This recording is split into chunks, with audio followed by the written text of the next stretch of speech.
Right, progress report time. So what's been going on with the little lathe? Well, the threading banjo is done. Up here, it's all ready to go. I do need to address the problem at the end of the lead screw, so that I can get gears onto it. I probably at some point want to put something in to allow it to shear off if we crash. That's probably not a bad idea. And I've been thinking about trying to graft a little planetary gearbox from a drill driver into here to give myself some extremely low rate feeds. Not sure about that for the moment. The tailstock is basically functional. Let's lock the tailstock in. So if we look over here, yep, you see there's a locking mechanism there. So the tailstock is now locked in place. The ram is working. It's not driven yet. Some milling work needs to go on in there. Put some gear tooth, a rack in there basically, and for that to work there is now a locking system, which is a twin collet lock. Don't have a key to do that for the moment, not to hand anyway, but that works really nicely. I did film making that, and the film turned to dog shit. Basically, it's just a piece of tin mill bronze you put in there, locked it in place. Actually, I kind of pre-cut the groove with a file, and then ran this boring bar through to cut it to size. Then cut it in half with a slitting saw, did up the edges, bit of tapping, and Robert is your mother's brother.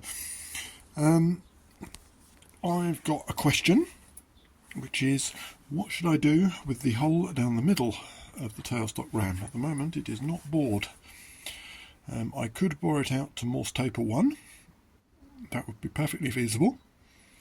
I would need to put in some form of extractor, like probably a screw extractor from the arse end rather than having to hit on it. That's a perfectly reasonable approach, but in theory this should take 10mm collets. The 10mm collets they're like Shorblin W10s, except that they're longer, so L10 collets. This spindle has, and it's probably not the only one, because I think Emma's one had the same problem, has been partially reamed to Morse 1, which is why the back end of this looks so peculiar. It's tapered. It's not a full Morse 1 taper, not full depth. I'm going to need to resolve it. It doesn't have the collet locating pin. That's that locks your collets in rotationally in the spindle. So that needs to be done as well. So I'm going to have to rebore this out, sleeve it, put a pin in, and all that sort of gubbins.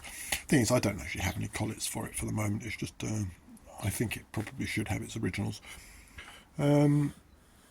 What else? Well, I've got some paint for it, because you can see the paint's fucking horrible. I don't like the green, so it's going black. And we need to make up a little nameplate for it here. What else? Then I need to cut the gears. And for cutting the gears, let's just go past some shite in my workshop. A set of M1 gear cutters from M1 module 1 gear cutters from AliExpress, which I'm quite pleased with the quality of for €50. A set of 8. Very nice. Yes, what else have we been up to? Yes, so all of the machining footage turned to dog shit. I think my camera's playing up. I did, let's go over here. This is my minimum viable indexing setup for cutting gears. The indexing pin used to just slide in here and fall out under vibration, so you had to kind of keep a finger on the end of it. So I've spring-loaded it. And that's a little improvement. And then there's the kind of elephant in the room. A guy called Cancun 771, who I believe is probably a native German speaker, quite rightly picked me up on my massacring of the pronunciation of this particular lathe. I know how much that hurts. I've listened to Americans try to speak English. So I'm very, very sorry about that. In my defence, I am a native English speaker. The CH on the end of this in an anglicised form would be launch, a ch sound. Over here in France, it's more of a sh, so loche would be the pronunciation. But apparently it's what's known as an Ichlaut. And I probably massacred that. According to what I've been told, that is pronounced like the H for hotel, which would make it loch. Now that, yeah, could well be. However, that's not a very good example because the H in hotel after a consonant is silent. It's hotel. An hotel. This hotel. No H at all. So it'd be loch. Loch. Loch. Something like that.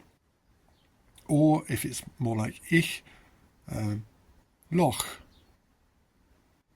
I don't fucking know. So from now on, I'm going to refer to it as this. Ich bin ein Berliner. See you guys.